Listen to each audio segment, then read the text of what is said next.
Digital classroom Bangladesh এবং Reza accounting teaching হোমের পক্ষ থেকে তোমাদের জানাই শুভেচ্ছা অভিনন্দন।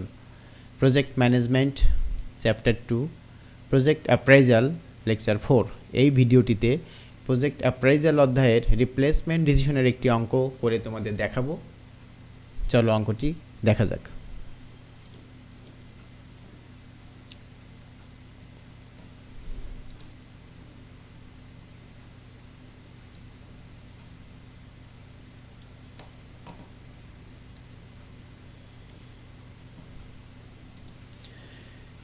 রিপ্লেসমেন্টের অঙ্কটি ছিল এইরকম। Teja international is determining the cash flows for a project involving replacement for an old machine by a new machine. Teja international পরিকল্পনা করছে পুরাতন মেশিনের পরিবর্তে একটি নতুন মেশিন সংস্থাপন করতে। The old machine bought a few years ago, পুরাতন মেশিনটি কিছু বছর আগে ক্রয় করা হয়েছে। Has a book value of taka 8 lakh এবং ওহার বর্তমান বুক ভ্যালু ছিল 8 লক্ষ টাকা। And it can be sold to realized a post tax salvage value of taka 9 lakh এবং এই মেশিনটি পুরাতন মেশিনটি এখন বর্তমানে বিক্রি করা যাবে 9 লক্ষ টাকায়। It has a remaining life of 5 years, ইহার অবশিষ্ট আয়ুষ্কাল 5 বছর।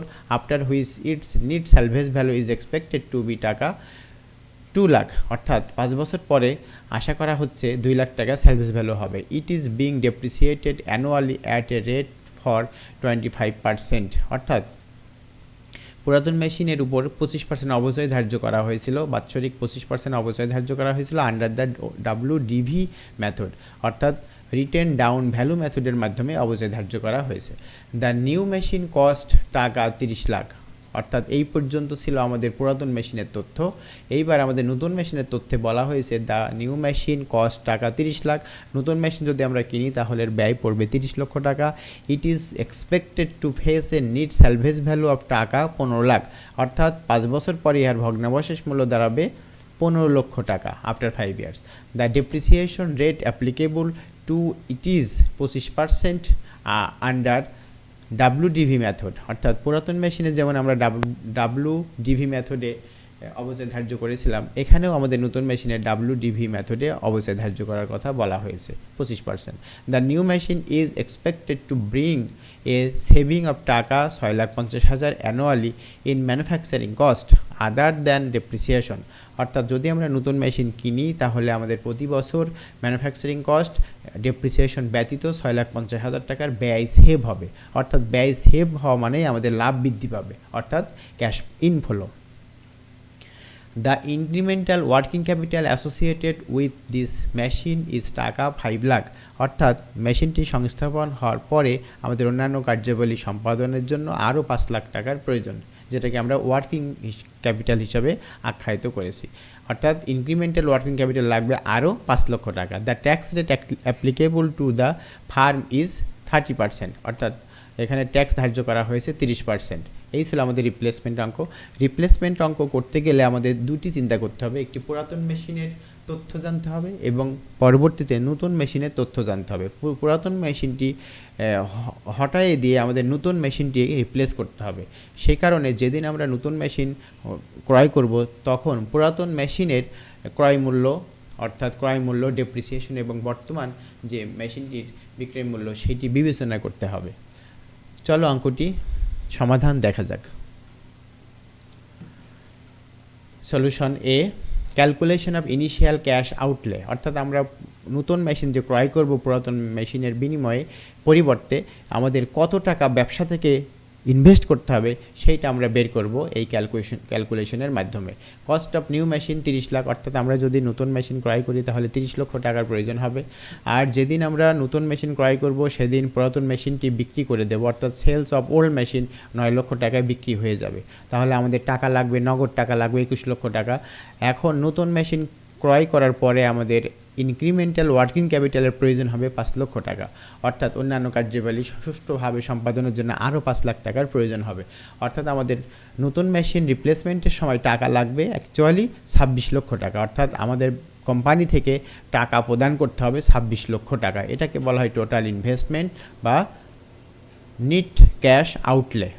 এই ছিল আমাদের calculation of initial cash outlay, অর্থাৎ টোটাল ইনভেস্টমেন্ট 26 লক্ষ টাকা। এরপর বি নাম্বার বলা হয়েছে calculation of operating cash flow year 1 to 5, অর্থাৎ 5 বছরের ক্যাশ ইনফ্লো বের করতে হবে।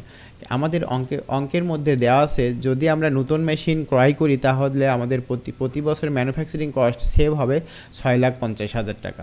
6,50,000 টাকা আমাদের ব্যয় সেভ হবে। ব্যয় সেভ যেটা হবে সেটাই হচ্ছে আমাদের ক্যাশ ইনফ্লো বা আমাদের প্রফিট। 6,50,000 টাকা আমাদের অ্যাকচুয়াল প্রফিট। এই প্রফিট থেকে আমাদের ট্যাক্স বাদ দিয়ে আমাদের post tax saving in manufacturing annually saving গুণন 1 মাইনাস ট্যাক্স রেট, অর্থাৎ অ্যানুয়ালি সেভিং ছিল 6,50,000 টাকা বা লাভ ছিল 6,50,000 টাকা। এখান থেকে ট্যাক্স যদি আমরা 30% বাদ দিই আমাদের থাকে 70%, অর্থাৎ 70% 6,50,000 সাথে গুণ করলে হয় 4,55,000 টাকা। এইটাই ছিল আমাদের অ্যানুয়াল, অর্থাৎ অপারেটিং ক্যাশ ছিল 6,55,000, 6,55,000 প্রতিটি বছরে আমরা 6,55,000 টাকা করে বসিয়েছি, যেটা আমরা পূর্বে নোটের মাধ্যমে ক্যালকুলেশন করে দেখিয়েছি। এটা post tax saving in manufacturing. 2 number incremental depreciation, অর্থাৎ আমাদের অঙ্কের মধ্যে বলা আছে নতুন এবং পুরাতন উভয় মেশিনের অবচয় WDV মেথডের মাধ্যমে করতে, অর্থাৎ কোমরাসমান জের পদ্ধতির মাধ্যমে অবচয় করতে বলা হয়েছে। আমরা অঙ্কটি ডেপ্রিসিয়েশন এইখানে বের না করে নোটের মাধ্যমে নিচে বের করে দেখিয়েছি। ইয়ার 1 30 লাখ মাইনাস 8 লাখ, পুরাতন মেশিনের দাম ছিল 8 লাখ। এই 8 লক্ষ টাকা 30 লক্ষ টাকা থেকে বিয়োগ করলে থাকে 22 লাখ। 22 লাখের 25% কেটে আমাদের অবচয় হয় 5,50,000। আমাদের 22 লাখ টাকা থেকে এই 5,50,000 দ্বিতীয় বছরে বাদ দিয়ে থাকে 16,50,000। এই 16,50,000 উপর 25% কাটলে এটা হয়। অঙ্কে বলা ছিল WDV মেথডে অবচয় কাটতে, অর্থাৎ কোমরাসমান জের পদ্ধতিতে প্রতি বছরের অবচয় পরের বছরের ব্যালেন্স থেকে বুক ভ্যালু থেকে বাদ দিয়ে যে ব্যালেন্স থাকবে তার উপরে 25% করে কেটে অবচয় বের করতে হবে। অর্থাৎ ইয়ার 1 2 3 4 5 আমরা অবচয় এইভাবে বের করেছি। 5,50,000, 4,12,500, 3,09,375, 2,32,031, 1,74,023। এইটি আমরা ছকের মধ্যে এখানে ইনক্রিমেন্টাল ডেপ্রিসিয়েশন 5,50,000, 4,12,500, 3,09,375, 2,32,031, 1,74,023 টাকা বসিয়েছি। এখন tax shield on incremental depreciation এইটার উপরে, অর্থাৎ এই ইনক্রিমেন্টাল ডেপ্রিসিয়েশনের উপরে ট্যাক্স শিল্ড অর্থাৎ ট্যাক্স সাশ্রয় হিসাবে আমাদের 30% যদি আমরা গুণ করি তাহলে হবে 1,65,000। 4,12,500 উপরে 1,23,750, 3,09,375 উপরে 30% কাটলে 92,813, 2,32,031 টাকার উপরে যদি আমরা 30% কাটি 69,609, 1,74,023 টাকার উপরে যদি আমরা 30% কাটি তাহলে 52,207 টাকা ইনক্রিমেন্ট, অর্থাৎ tax shield on incremental depreciation. এখন অপারেটিং ক্যাশ ইনফ্লো অর্থাৎ নিট অপারেটিং ক্যাশ ইনফ্লো বা নিট প্রফিট আমাদের অ্যাকচুয়ালি দাঁড়াই হচ্ছে 4 লাখ উপরের 1 নং আইটেম এবং 3 নং আইটেম যোগ করলে, অর্থাৎ 4,55,000 যোগ এই tax shield on incremental depreciation 1,65,000, অর্থাৎ 4,55,000 যোগ 1,65,000 যোগ করলে 6,20,000। 4,55,000 যোগ 1,23,750, 5,78,750। 3 নম্বর 3 ইয়ারে 4,55,000 যোগ 92,813, অর্থাৎ 5,47,813। চতুর্থ বছরে 4,55,000 যোগ 69,609, অর্থাৎ 5,24,609 টাকা। পঞ্চম বছরে 4,55,000 যোগ 52,207, অর্থাৎ 5,07,207 টাকা। এই ছিল আমাদের অপারেটিং নিট ক্যাশ ফ্লো, যেটি আমাদের এনপিভি বের করতে আমাদের এই ফিগারটি কাজে লাগবে। পরবর্তী রিকোয়ারমেন্ট আমরা দেখি C calculation of terminal cash flow, অর্থাৎ টার্মিনাল ক্যাশ ফ্লো বলতে আমরা আমাদের ওল্ড মেশিনের স্যালভেজ ভ্যালু ছিল 2 লক্ষ টাকা এবং নিউ মেশিনের স্যালভেজ ভ্যালু ছিল 15 লক্ষ টাকা, অর্থাৎ salvage value of new machine 15 লক্ষ টাকা less salvage value of old machine ছিল কত 2 লক্ষ টাকা। অর্থাৎ এটা 15 লক্ষ টাকা থেকে 2 লক্ষ টাকা বিয়োগ করলে আমাদের 13 লক্ষ টাকা থাকে। Add recovery of incremental working capital, আমাদের এই মেশিনটি নতুন মেশিনটি বসানোর পরে আমাদের আরও কিছু টাকার প্রয়োজন হবে, সেটা হচ্ছে 5 লক্ষ টাকা ওয়ার্কিং ক্যাপিটাল। এইটি 13 লক্ষ টাকার সাথে 5 লক্ষ টাকা যোগ করলে হবে টার্মিনাল ক্যাশ ফ্লো 18 লক্ষ টাকা। এটাই হচ্ছে টার্মিনাল ক্যাশ ফ্লো। পরবর্তী রিকোয়ারমেন্ট অর্থাৎ calculation of net present value NPV বের করতে বলা হয়েছে অঙ্কে। Requirement what is the NPV of replacement project if the cost of 14, অর্থাৎ ফ্যাক্টর যদি 14% হয় তাহলে রিপ্লেসমেন্টের ক্ষেত্রে আমাদের এনপিভি নিট প্রেজেন্ট ভ্যালু কত হবে সেটা দেখাতে বলা হয়েছে।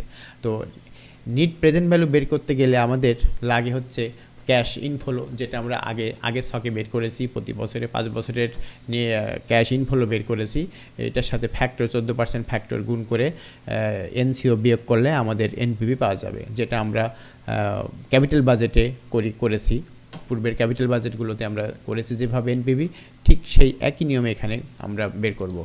এখানে একটা ছক অঙ্কন করে প্রথমে ইয়ার দিয়েছি, ইয়ার 1 2 3 4 5 ক্যাশ ফ্লো, যেটা আমরা আগের ছকে বের করেছি পূর্বের ছকে, যে অপারেটিং ক্যাশ ফ্লো অর্থাৎ 6,20,000 5,78,750 এই ক্যাশ ফ্লো আমরা এখানে 5 বছরের ক্যাশ ফ্লো উঠিয়েছি এবং 14% ফ্যাক্টর আমরা বইয়ের শেষের পাতাগুলোতে ফ্যাক্টর 0.1% থেকে 50% পর্যন্ত ফ্যাক্টর দেওয়া থাকে, সেখান থেকে আমরা এই ফ্যাক্টরগুলো আনতে পারি, অথবা ক্যালকুলেটরের মাধ্যমে, সাইন্টিফিক ক্যালকুলেটরের মাধ্যমে এটা বের করা যায়। 1 সমান ভাগ 1.14 সমান, প্রথম সমান চিহ্ন দিলে এত হবে, দ্বিতীয়বার সমান চিহ্ন দিলে এত হবে, তৃতীয়বার সমান চিহ্ন দিলে এইটা হবে, চতুর্থবার সমান চিহ্ন দিলে এটা হবে, পঞ্চমবার সমান চিহ্ন দিলে এত হবে। অর্থাৎ একবার লিখে বারবার সমান চিহ্ন দিলে এটা হয়ে যাবে 1 সমান ভাগ 1.14 সমান সমান সমান সমান, এভাবে সমান সমান দিয়ে 5 বার দিলে এই 14% ফ্যাক্টর পাওয়া যাবে। সেক্ষেত্রে আর বইয়ের তালিকা দেখার প্রয়োজন হবে না।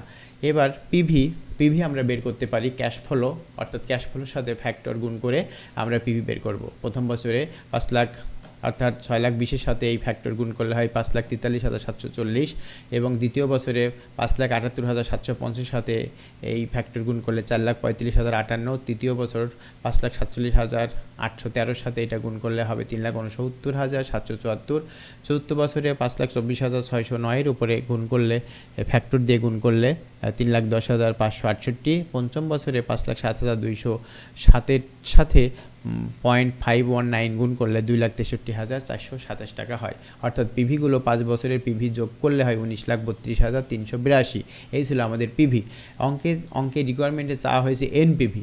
আমরা জানি এনপিভি সমান পিভি মাইনাস এনসিও, অর্থাৎ পিভি মাইনাস এনসিও। পিভি ছিল আমাদের 19,32,382, আর এনপিভি বের করতে গেলে এনসিওর প্রয়োজন হবে। এনসিও আমরা বের করে রেখেছি প্রথম রিকোয়ারমেন্ট এতে, অর্থাৎ calculation of initial cash outlay বা এনসিও আমাদের এখানে বের করেছি আমরা 26 লক্ষ টাকা।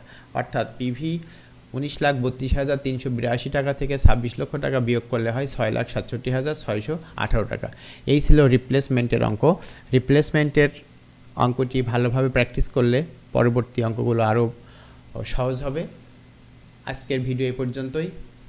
আগামী ভিডিও দেখার আমন্ত্রণ জানিয়ে আজকের মধ্যে এখানে শেষ করছি। ধন্যবাদ সবাইকে।